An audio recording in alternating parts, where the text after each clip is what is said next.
I don't see a stream at all. I Okay, see old give it a ones. second.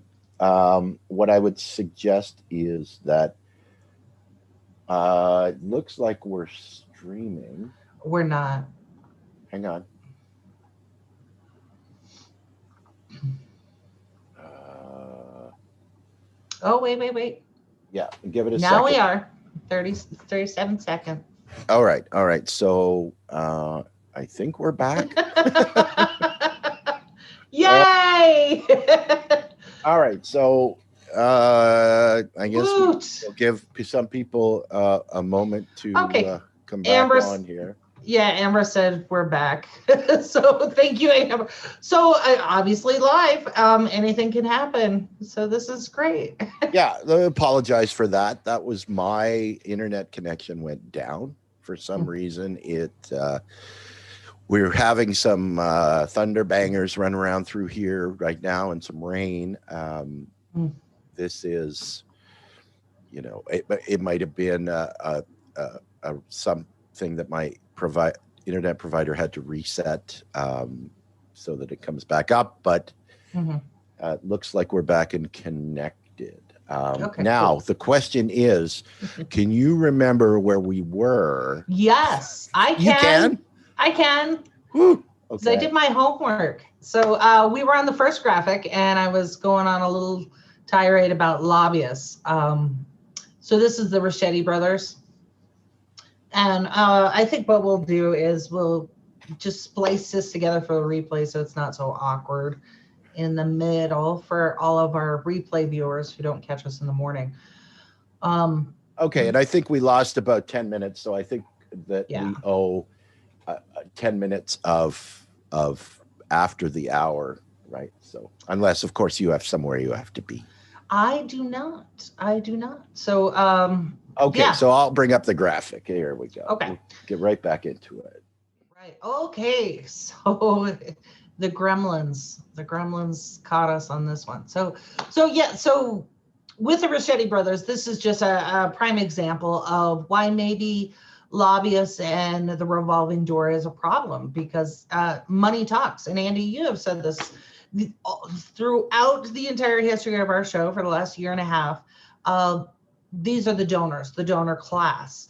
And if they're willing to spend this amount of money on just one lobbyist with access because his brother works there, they've had this relationship with Biden, they've got his ear, that's a solid investment. That's just a fraction of the money that they stand to make by having this lobbyist having these kind of conversations.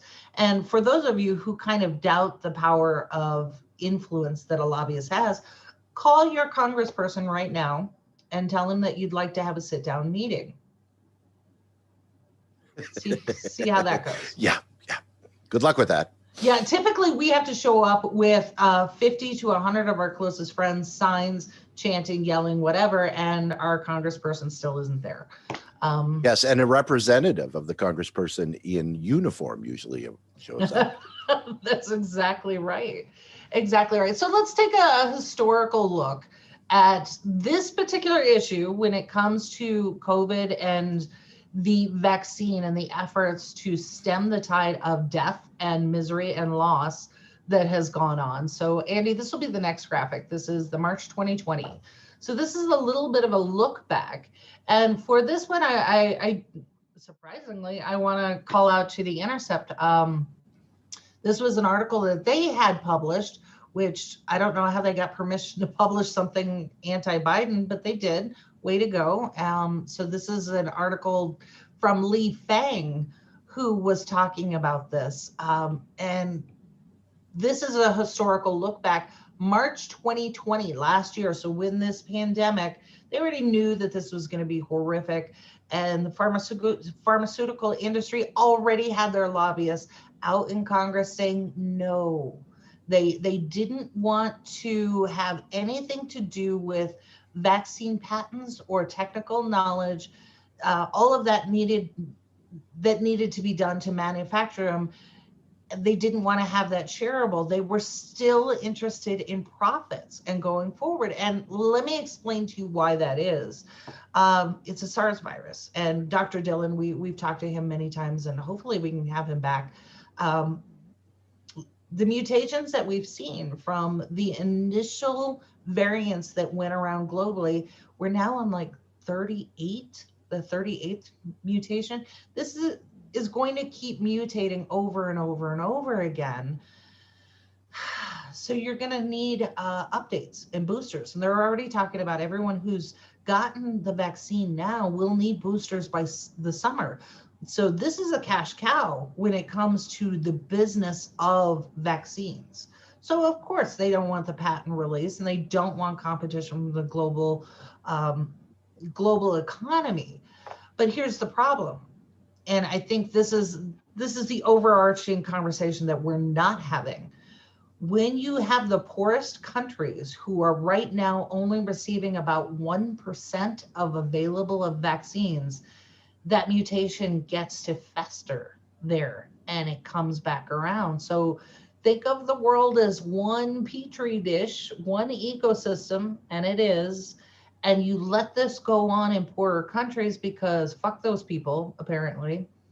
It comes right back to us. And this is what we're seeing already in the US, where you have the variant that just ravaged Brazil coming up north into the United States. So that's really the big picture, but lobbyists are paid to think in a very narrow for-profit margin. And this is the conversation that's happening in Washington, not necessarily in our best interests. So the not necessarily? not at all. Not at all. Let's just be honest about that. So one of the things that came up was this, it's been nicknamed the Bayh-Dole Act. So this is Evan Bayh and Richard Dole, I think was his first name. I think it's Richard Dole. But shout out to Sherry Wise, who has in the past been very good about educating us on how the laws and regulations actually work.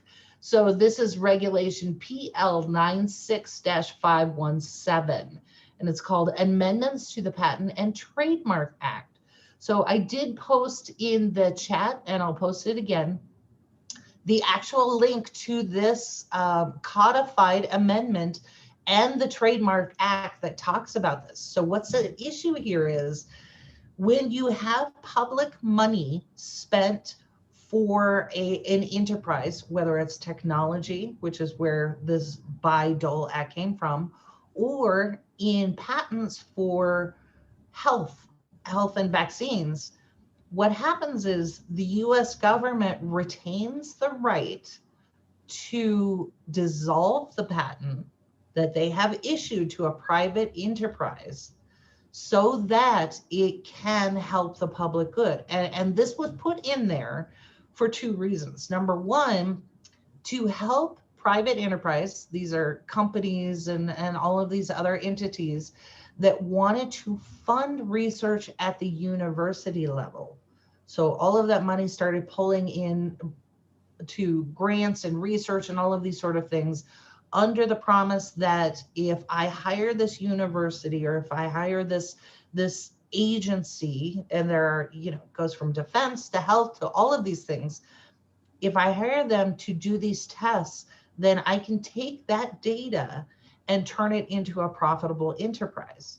So what happened as a result of this, and it's really fascinating, is that all of these researchers were now being funded adequately because of this particular amendment.